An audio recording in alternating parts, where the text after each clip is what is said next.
তো পটাইতে হয় না, তো ভালো মানুষের পটাইতে হয় না, ভালো মানুষের তো আল্লাহর রহমত থাকে, এমনিতেই পটে যায়। ভাবিকে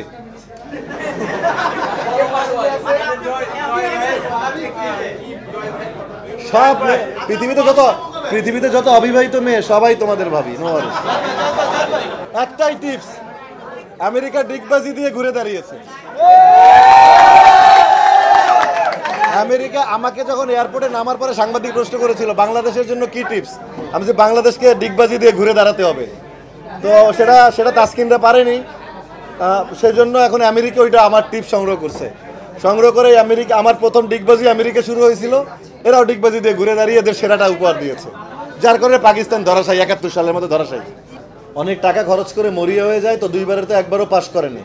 এই জন্য চেয়ারটা গতবার মামলা করে জোর করে এটা বসে জোর করে চালাইছে, এবারও যদি সেই সুযোগ হয়, এটা ক্ষমতার মোহ আছে না, লোভ আছে না, এখন তো কয়েকদিনে তো নো হায়ার আছে, কোথাও কোনো নামই নাই, আছে কোথাও তো নাম নাই, তো এইটা চেয়ারটা আঁকড়ে ধরে নিজেকে আলোচনায় রাখার চেষ্টা। আসলে একটা মানুষ মালা দিয়ে ফুল দিয়ে মানে বিজয়ী ঘোষণার পর 1 মাস পরে কেউ কি মামলা করে? এটা জায়েদ খান ছিল, মনে করছে অনেক কিছু, এটা দিয়ে অনেক কিছু হয়, এটা দিয়ে নাম আলোচনায় থাকা যায়, এটা মনে করে। মেয়েটা যা করতেছে পুরো নোংরামি করতেছে, নির্লজ্জ বেহায়ের মতো সবসময় শব্দ বলি, এই একই কাজ করে প্রতিবার, পুরো জগৎটাকে নির্বাচনটাকে প্রশ্নবিদ্ধ করে দিচ্ছে একটা মেয়ে নোংরামি করে। তোমরা কাজে নাও, তোমরা তো সিন্ডিকেট করে 2-4 জনকে নাও, দোষটা তোমাদের। এরা তো কাজ করতে চায়, তোমরা তো কাজে নাও না।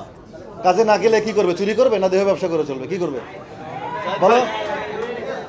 কাজ করতে হবে তো। একটা মানুষ অনেক কষ্ট করে ক্যারিয়ার এত দূরে আসছে, তোমরা কোনো মানুষ জায়গায় দেখলে বলবা যে দেহ ব্যবসা করে চলে, কোনো ছেলেকে বললে যে রাস্তায় চুরি করে, অবৈধভাবে ইনকাম করে, এখান থেকে তোদেরকে বাঁচাও।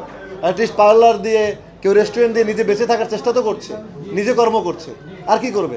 কাজ এখন সীমিত হয়ে গেছে, সবাই এখন সিনেমার সংখ্যা কম, এখন কাজের সংখ্যা কম, খুব সিনেমা হল ভেঙে ফেলতেছে, তো অভিনেত্রীরা কী করবে? একটা কিছু তো করতে হবে। একসময় যেখানে রেগুলার টাকা আসতো, সেখানে এখন তাদের রেগুলার টাকা আসে না, সবাই বিজনেস দিয়ে, দোকান দিয়ে, নায়িকাগুলো থেকে কাজ করতেছে। আমার ভালো লাগে যে এরা অ্যাটলিস্ট কাজের মধ্যে আছে, অ্যাটলিস্ট একটা ব্যবসা করতেছে। আমারও তো একদিন মনে হয় যে একটা দোকান বা একটা কিছু একটা দিয়ে একটা রেগুলার ব্যবসার ব্যবস্থা থাকলে একটা মানুষের লাইফটা সিকিউর থাকে, শেষ বয়সে সরকারের কাছে হাত পাততে হয় না, মানুষের কাছে হাত পাততে হয় না।